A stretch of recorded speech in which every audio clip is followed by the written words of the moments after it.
You can blame whoever you want, but I'm sure we can all agree that fuel prices have been insane recently, and they're still rising.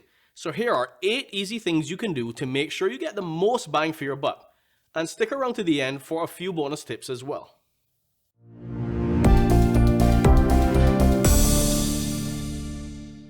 Now, we've been talking tires a lot recently on this channel, and we can't leave them out of this video either. That's because running a low tire pressure can reduce your mileage by as much as 10%. It's estimated that for every 5 psi you run below optimum, you waste a similar percentage of fuel. So do yourself a favor and check your tire pressure regularly.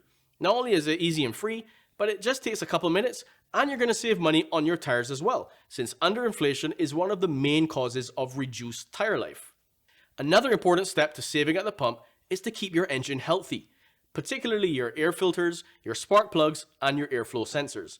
That's because along with the oxygen sensors in your exhaust, these are the main components that often affect how efficient your engine uses its fuel, and therefore how much mileage you're going to get.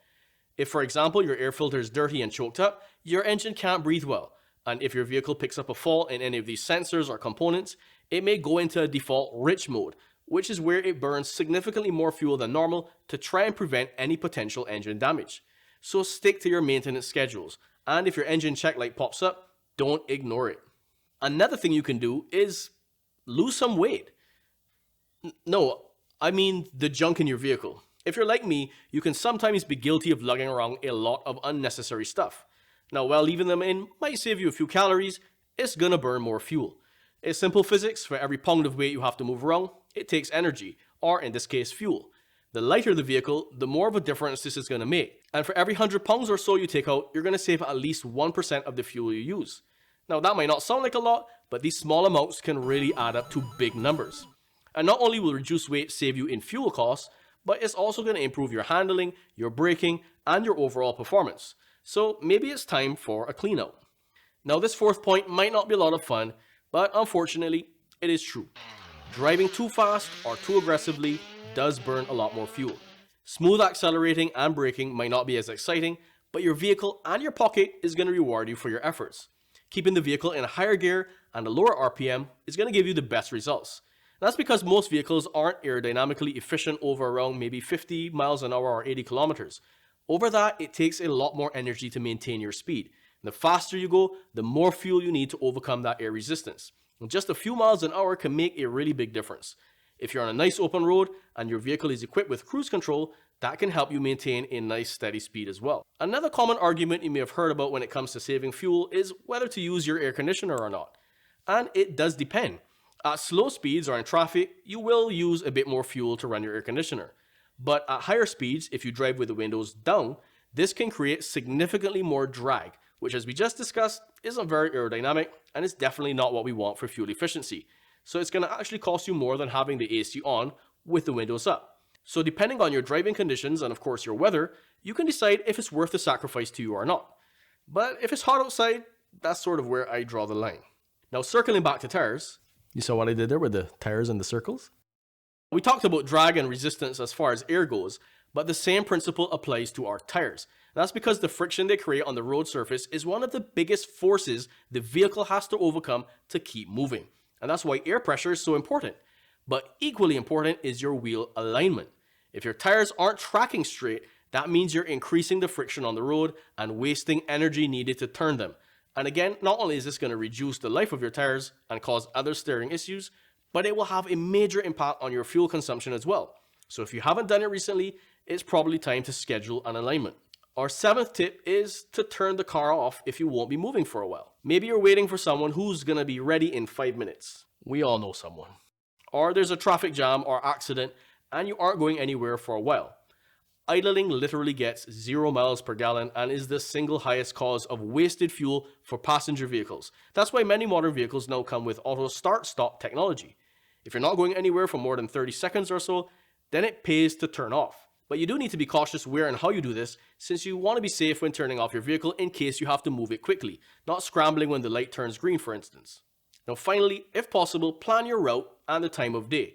It's not rocket science to know you're going to use more gas and spend more time if you decide to leave home during rush hour, or if you have a few places to go and don't plan your trip properly, you may end up retracing your path back and forth and wasting precious fuel in the process.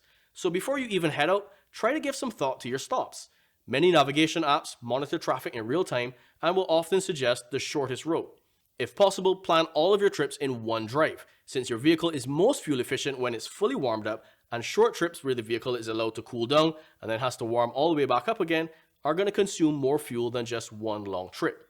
Well, you made it this far with me, so as promised, here are some quick bonus tips for sticking around. Don't run a thicker engine oil than you need. Most of the time, it's recommended to just stick to the weight engine oil that your vehicle manufacturer recommends. Although there are some situations where it may be beneficial to run a slightly thicker oil, going too thick, like let's say from a 10W30 to a 2050, isn't necessary, and it's only going to create more friction in the engine, accelerate the cold wear, and reduce your fuel mileage from that increased resistance. Now, this one might be obvious, but it's often overlooked. If your vehicle has an eco mode, then use it. How it works can vary among manufacturers, but generally it's designed to save you fuel in one way or another, usually by focusing more on engine efficiency over power. Also, stick with the fuel octane your vehicle requires. It may be tempting to save money by putting in the cheapest fuel, but if your vehicle is designed for a higher octane, then that plan will likely backfire, as the engine will run less efficiently in order to protect itself, essentially reducing your fuel mileage and robbing you of power. Conversely, of course, if you put in premium fuel and your vehicle doesn't require it, there's going to be no real benefit and you'll literally be throwing money away. Now, there is a myth that filling your car up late at night or early in the morning when the temperature is cooler is going to give you more fuel, since heat makes the fuel expand in the day, which in theory is true. However, most stations store their fuel underground, fully insulated and protected from the heat of the day, so the temperature stays almost the same regardless. So if you go out of your way to drive and fuel up at these times specifically, you'll probably just end up using more fuel to get there. Another tip is to stay away from these snake oil miracle devices that promise to save you fuel. We've seen dozens of them over the years, like fuel magnets, fuel pills, tornado fuel savers, and we've even tested many of them ourselves. We aren't going to get into the hows and whys, that's a whole other video, but 99.9% of these devices simply don't work. They don't do what they say, and even if they help in some marginal way, it's usually not even enough to justify the cost of buying them. And many times they do more harm than good. So do yourself a favor and just stay away from them, save some money. Finally, burn fat, not fuel. The absolute best way to save gas is not to drive at all. So if you're going down the road or just around the corner, consider putting some steps in or using a different type of pedal. Your pocket and your body is going to thank you for this one.